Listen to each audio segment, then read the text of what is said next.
Good morning everyone, my name is Uzma, DLA second year B, session 2024-2026।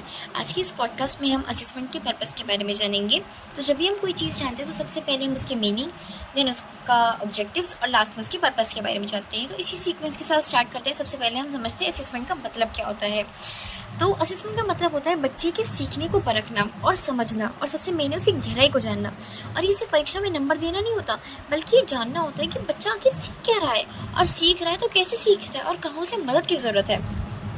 अब बात करते हैं इसके पर्पस की। तो सबसे पहला पर्पस होता है इसका सीखने की स्थिति को जानना, क्योंकि असेसमेंट से हम ये समझते हैं कि बच्चा किसी विषय को लेकर कितना समझ पाया है। अगर हम एग्जाम्पल लें कि अगर हम बच्चे को गिनती सिखा रहे हैं 1 से 100 तक, तो हम छोटे छोटे क्वेश्चंस देकर देख सकते हैं कि वो 1 से 100 तक सही बोल पा रहा है या नहीं। इससे हमें ये पता चल जाता है कि कौन से बच्चे को दोहरा की ज़रूरत है या नहीं है। सीखने के तरीके में सुधार करना। असेसमेंट जो है सिर्फ बच्चों के लिए नहीं होता, बल्कि शिक्षक के लिए भी उतना ही ज़रूरी होता है। कि मान लें अगर कोई बच्चा बार बार एक ही गलती कर रहा है, तो शायद हमें अपने पढ़ाने के तरीके में बदलाव करना चाहिए। जैसे अगर बच्चे को एडिशन नहीं आ रहा है, तो हम उसको एक्टिविटी के थ्रू करा सकते हैं। जैसे मैंने बच्चे को 2 टॉफ़ी दी, 2 मिनट बाद मैंने उसे फिर 2 टॉफ़ी दी, फिर मैं उससे पूछूंगी बताओ तुम्हारे पास कितनी टॉफ़ी हुई।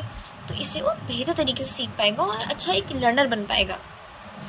इसका थर्ड पर्पस होता है कि बच्चों की रुचि और ज़रूरत को समझना, क्योंकि हर बच्चा अलग होता है। कोई बोलकर अच्छा सीखता है तो कोई खेल कर। क्योंकि असेसमेंट से हम ये समझते हैं कि किसी बच्चे के तरीके को किस तरीके से मदद चाहिए। अगर हम एग्जाम्पल लें, कोई बच्चा चित्र देखकर जल्दी सीखता है तो उसे हम फ्लैश कार्ड से भी पढ़ा सकते हैं। फोर्थ पर्पस होता है इसका बच्चों की प्रगति पर नज़र रखना, क्योंकि असेसमेंट हमें ये दिखाता है कि बच्चा कहाँ से कहाँ पहुँचा है। अगर हम एग्जाम्पल लें तो जैसे प्री टेस्ट और पोस्ट टेस्ट करके हम जान सकते हैं कि सीखने में कितना सुधार हुआ है। इससे टीचर को भी फीडबैक मिल जाता है कि उसे कहाँ पे जोर देने की ज़रूरत है बच्चे पर।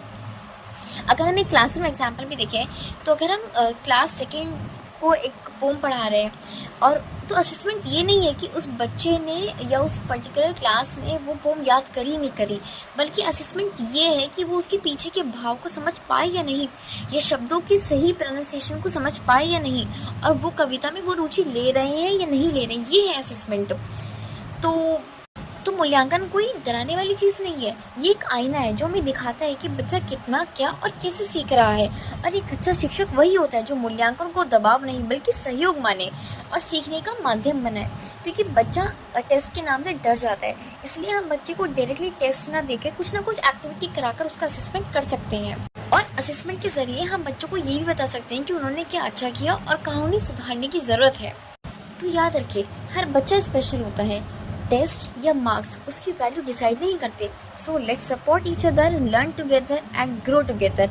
After all, learning should be joyful, not stressful. So thank you so much for listening. Stay positive, stay curious.